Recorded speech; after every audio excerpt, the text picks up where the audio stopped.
so much of our lives lived online these days, you can easily get distracted or dazzled by the online quiz.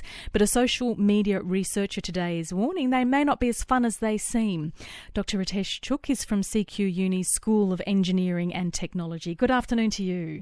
Good afternoon, Hilary. So, Ritesh, are these the kind of quizzes that test your personality type or your spiritual IQ? Is that the sort of thing you mean? That's right. The online quizzes that we usually see on Facebook that can tell you who your soulmate is, or the personality type you resemble, or your spiritual IQ, or your longevity. But by doing these quizzes, it's just not harmless fun. So what are you warning against? Why is it not so fun? Because, by completing these quizzes, we are actually giving information about us. That could be our public profile information on Facebook, such as our name, profile picture, the age range, gender, language, our friends list as well. So we are compromising not only our personal information, but our friends' personal information as well.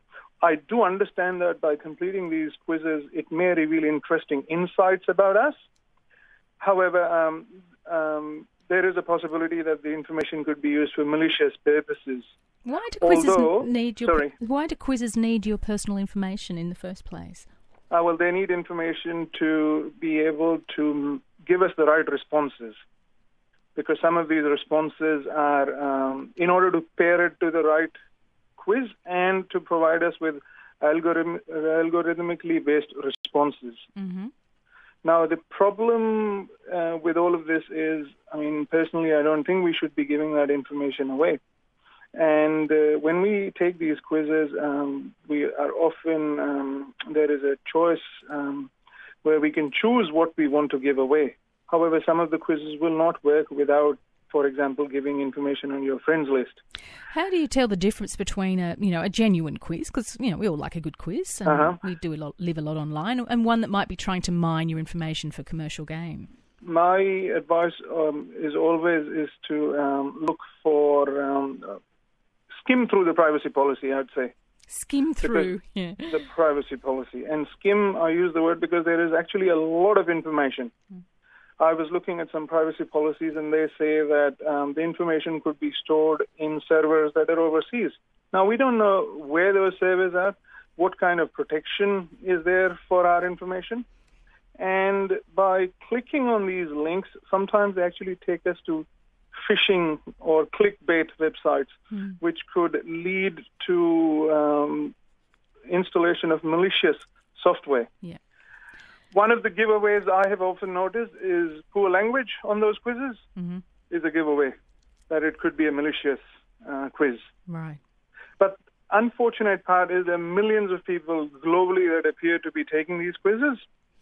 And when we are giving our data away, remember the data is actually very valuable for these quiz providers because they can actually sell it off to third parties who can then target advertisements to us. So, for example, let's say if I did a quiz about matching my personality to a car model. So now what the provider does is they know that I'm looking for cars or I'm interested in cars. And they will then target car products, not only to me, but to my friends as well, because assuming that the quiz has also asked me for my friend list. So skim through the privacy policy, watch the language. If it's a bit sloppy in grammar or not as polished as you might expect, just don't go anywhere near it. One more advice for your listeners is if you have taken these quizzes in the past, I'd suggest going to your privacy settings on Facebook. Under privacy settings, under applications, some of these quizzes will still appear there as active. I'd say delete them. The unfortunate part is even by deleting them, the information that you've already given, you can't retrieve that information back, but at least you'll stop giving any further information away. Appreciate your sound advice for us, our listeners, this afternoon. You're working in a very active space, aren't you? Thanks very much, Hilary. Yes, indeed.